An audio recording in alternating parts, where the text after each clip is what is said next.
me and my family's been here for many, many years, and a lot of us have. I think that some of the balance we need to understand is we're all here because of the bay, and the farmers, and the watermen, and the seafood, and the quality of life in Talbot County. So, some of my thoughts were, yes, we have to meet with the farmers, we have to meet with DNR, we have a lot of things, just like Mr. Pack said, we've got a lot of complicated things that are going on with the nitrogen, with the farmers, with, they've got barges coming up here from Florida, dumping oyster shells. There's a variety of things in Talbot County that's happening that we need to address. There's some things we need to be a little bit forceful for and push back to help balance and help the quality of life around here. I think some of the farmers need to be involved heavily with this. I think the watermen need to be heavily involved in this because they're working on the waters, they're working on the land, and they know how a lot of the answers that we need.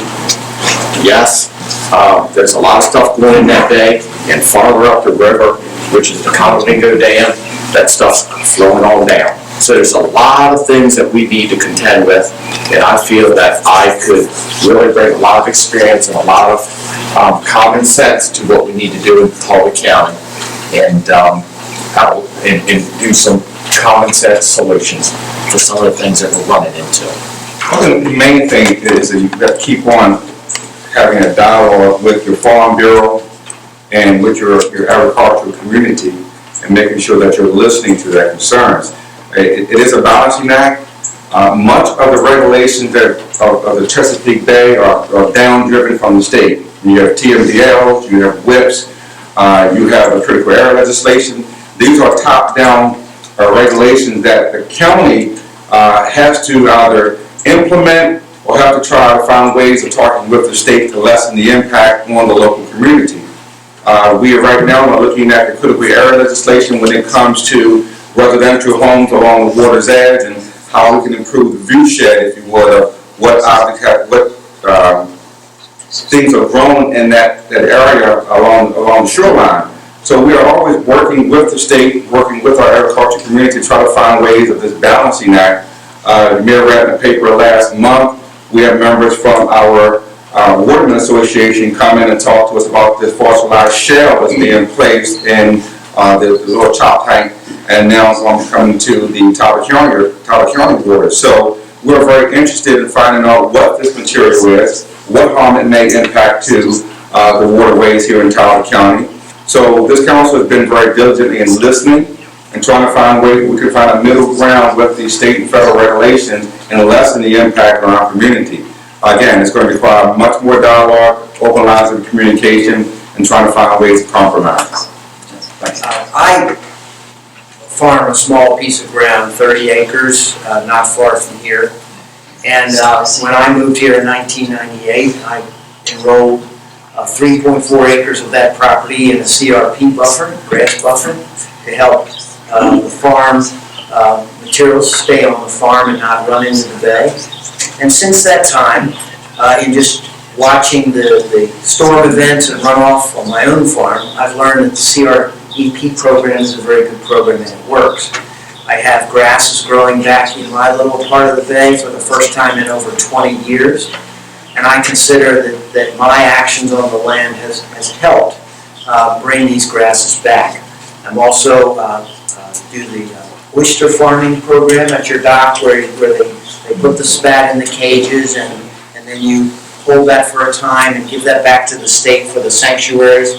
I think the sanctuaries are probably the biggest thing we could do for the bay, because if you'll recall back with 300 years ago, we didn't have riprap and shoreline revetments and things like that, and the water was clear. And the reason the water was clear was because we had ample oysters filtering the sediment out of the bay. So if we can have oyster sanctuaries, reestablish these, the bay will return to its previous health if we work at it. So the farmers, the watermen should all play a part. Watermen should be farmers of the bay, not just harvesters of oysters. They should be planting what they harvest.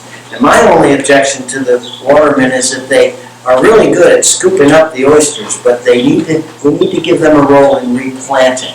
And these sanctuaries could be part of that if we work them into that mix. I also think that on Thursday we opened up the ditch. People came down from Pennsylvania, New York, stayed at the Tidewater, and we opened up a whole program on ditch changes and trying to improve our own runoff. Thank you. Thank you, sir. I think we all agree that the vitality and the health of the Chesapeake Bay is absolutely paramount to where we live. I mean, it's an economic engine for our tourism industry, for those people who make their living harvesting oysters and crabs, so for the fishermen, the watermen. And for those of us, many of us came here because of the water, because we wanted access to the water. So we have this push and pull going on between the ag community and those who have tremendous concerns for the Chesapeake Bay, as I do, and I know most of you do. But I think we can begin to come to a middle ground on that. I had an hour-and-a-half conversation with Ray Clark, who's the county engineer here in Talbot County 2 weeks ago, and he talked about a method that he's talking to the local farmers about using, instead of, farmers have opposition to buffering everywhere, all around their property, because they feel like they're losing ag land. That means, that's money out of their pockets. They can't plant as many crops. So the notion is, let's just identify, okay, on those farm fields, hot spots where nitrogen and phosphorus, which are the two big problems we have, and overloading in the bay, that cause grasses, not to grow. So let's identify where those hot spots are on those farm fields. And you put a huge buffer around the entire field, but identify the hot spots for nitrogen and phosphorus and deal with those. And then I met with Greg Gannon and a couple other guys from the Farm Bureau last week and mentioned to them, well, what do you think about that idea? And they said, yeah, that's workable. We're already working on that with the county and with Midshore River Keepers. So it's those kinds of compromises and working together that is the only way I think we are going to be able to save the bay and also make sure our ag community continues to thrive, because it's a huge economic industry on the shore, and we can't forget that. I think when we talk about the bay, we're talking about the health of the bay, we're talking about watermen, we're talking about seafood industries. When we talk about agriculture, we're talking about farmers. And I think it goes back to the opportunity to really talk to both groups and see what is critical to them. There seems to be perhaps a misconception that farmers go out and just pump fertilizer and insecticides and fungicides on their plants when they're growing. In reality, today, it is so scientifically targeted as to what they use and when they use it, because all those products are very expensive. So they're using the minimum amounts that they typically want to use. So the question is, how can we keep what shouldn't come from the farm ending up in the bay? And there are a lot of opportunities to look at it. Whether it be a buffer zone, whether it be no-till planting, we're using cover crops, and I think most farmers are very receptive to these ideas. They're willing to talk about them, they're willing to compromise, they're willing to work with us. Also, when we look at the health of the bay, it's not just the farm community by any means that's contributing to the problems we have. We've got industry in Baltimore that's pumping nasty stuff into our waters. We've got the trash coming down from the Conowingo. We've got communities where they have grass going out right to the water side. And a lot of residential properties are actually more detrimental because they don't have the same types of restrictions and the same types of requirements when they're using fertilizer. And so they want those beautiful green grasses, they just fertilize right down to the water, and that runs off. So I think there are a lot of opportunities to work with all the different groups to try to find ways that everybody can come together. Again, find a consensus where we can all kind of live with it. Maybe not what everybody wants, but something everybody can handle, and it will help us. I believe in partnerships. I think that that's how we get things done. We bring groups together and we talk about the problems and we come to a compromise.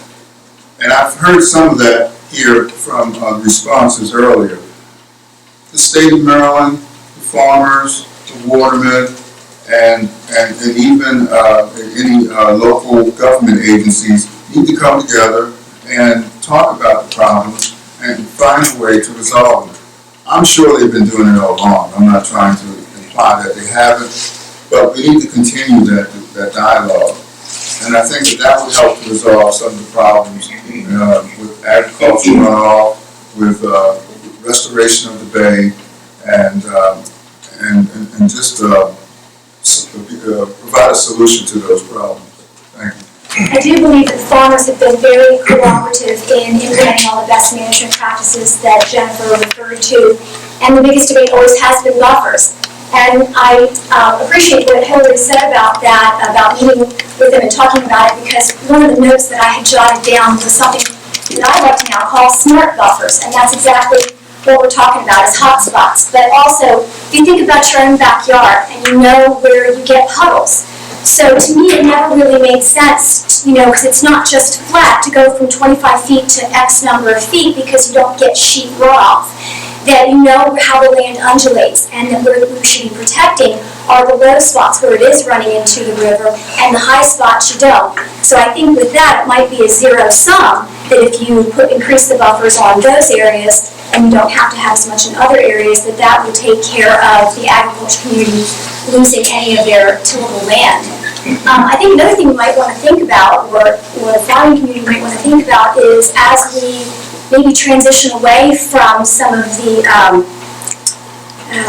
corn subsidies, with the, that's a wonderful stuff they put in our gas. Ethanol, that might start going away as we start getting natural gas. And so the farming community right now gets a great subsidy from corn, so that's their incentive right now to grow corn. But we have an opportunity with, the whole movement of farm to table and the potential of a food hub here in Easton.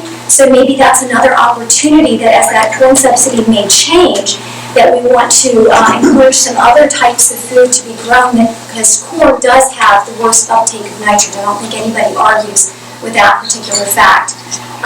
And the question was about agriculture. I do want to address a little bit about the oysters. At that work session, the watermen are not just harvesters. They do replant. They do put those shells back. And one thing that's really troubling about that whole situation right now is they've been buying back those shells for $5 a bushel. It is quite likely that the state law is going to require them to pass it all back to 1 point and not be able to replant.